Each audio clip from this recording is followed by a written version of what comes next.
이번 시간에는 돈이란 무엇인지, 돈은 어떻게 벌 수 있는지에 대해 알아보겠습니다.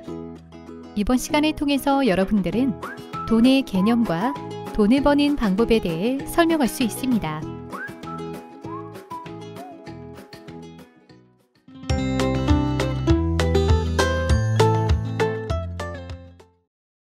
까치까치 설날은 어저께고요. 새해가 되면 모든 사람들이 즐거워합니다. 학생인 우리 여러분들은 새 학년이 되고 새 친구들도 만나지요.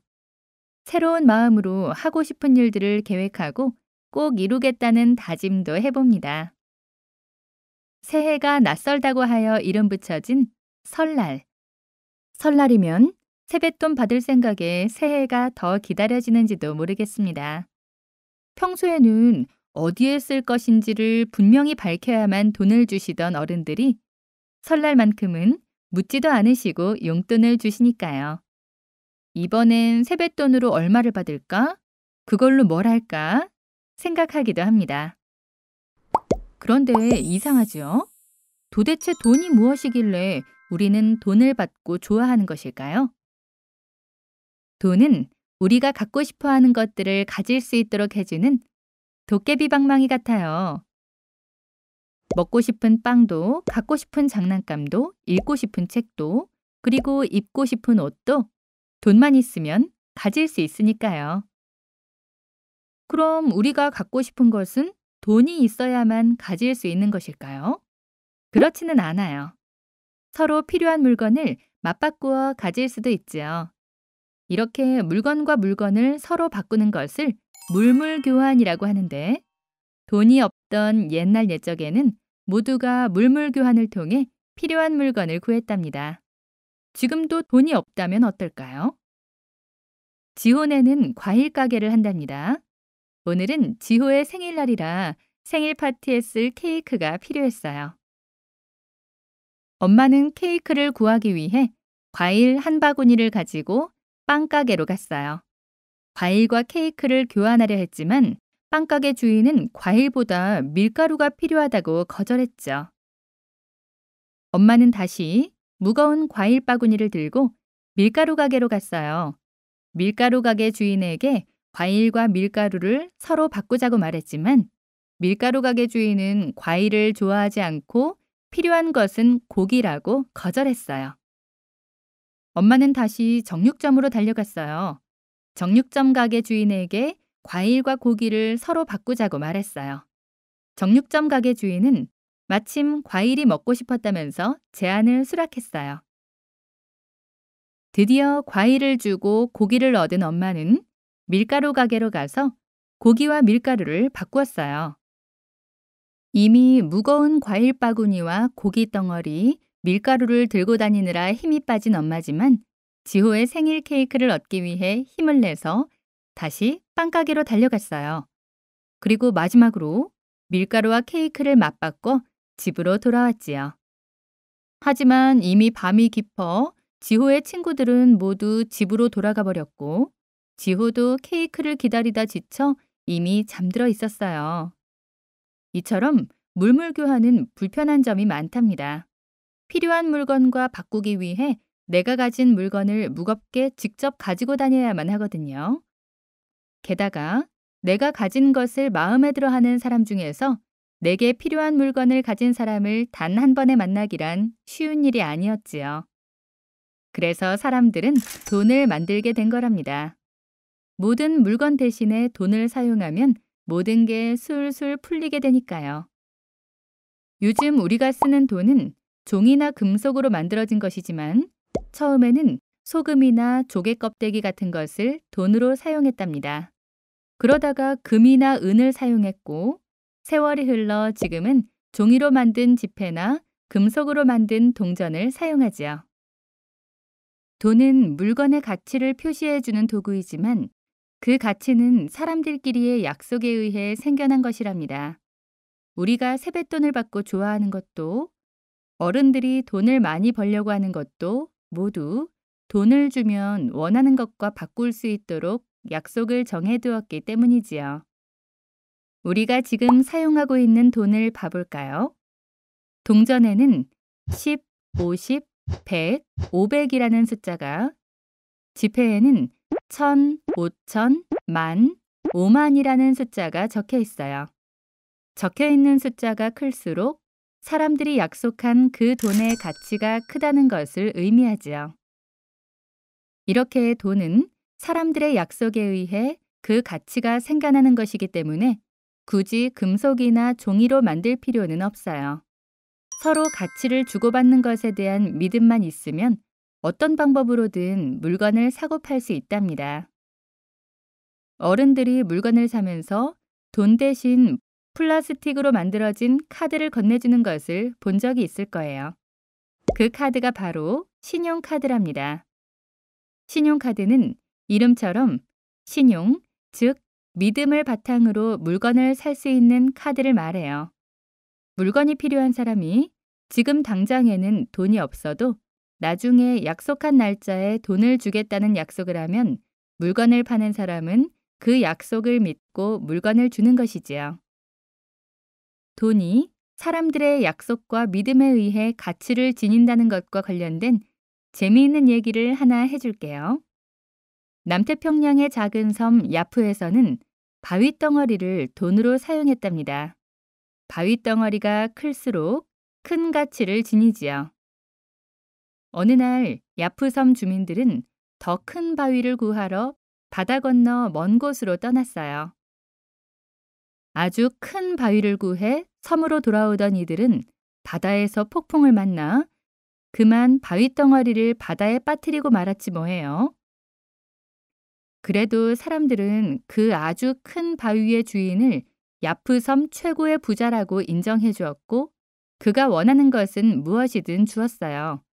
왜냐하면 그가 아주 큰 바위를 구했고 그 바위를 바다에 빠뜨렸다는 것을 같이 간 다른 야프섬 사람들이 증언해 주었기 때문이지요. 그런데 우리나라에서 사용하는 돈을 미국이나 일본에서도 자유롭게 사용할 수 있을까요? 각 나라마다 돈으로 사용하기로 약속한 화폐의 모양과 단위, 그리고 값어치가 다르답니다. 그래서 아무리 많은 돈이라도 화폐에 대한 약속이 다른 나라에서는 그대로 사용할 수는 없답니다. 우리나라 화폐는 원이라는 단위를 사용하지만 미국은 달러라는 단위를 사용해요. 일본에서는 엔, 중국에서는 위안, 영국에서는 파운드를 화폐의 단위로 사용하죠. 물론 모든 나라가 다 다른 화폐를 사용하는 것은 아니에요. 독일, 프랑스를 비롯한 유럽의 19개국에서는 유로라는 똑같은 화폐를 사용하기도 하지요. 화폐가 다르면 거기에 적힌 숫자가 지니는 가치도 달라져요. 예를 들면 우리나라의 1원으로는 아무것도 살 수 없을 만큼 가치가 작지만 미국의 1달러는 우리나라 1000원짜리 지폐와 비슷한 가치를 가진답니다. 그래서 우리나라에서 사용하는 화폐와 모양이 다른 화폐를 사용하는 나라로 여행을 갈 때는 그 나라의 화폐로 바꿔가야만 해요.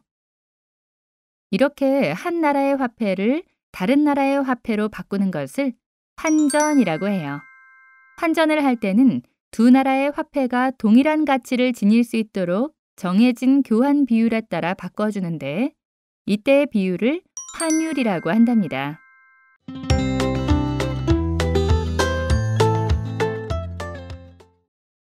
지호가 학교에 갈 준비를 하고 있는데 엄마가 지호를 부르시네요. 지호네 아빠는 휴대전화를 만드는 회사에 다니시는데 매일 아침 지호보다 먼저 집을 나가십니다. 지호도 서둘러 집을 나와 학교로 향했어요.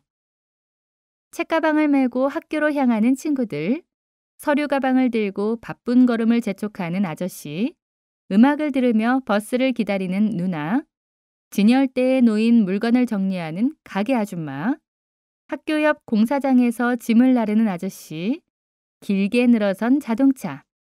학교 가는 길은 많은 사람들과 수많은 자동차들로 북적입니다.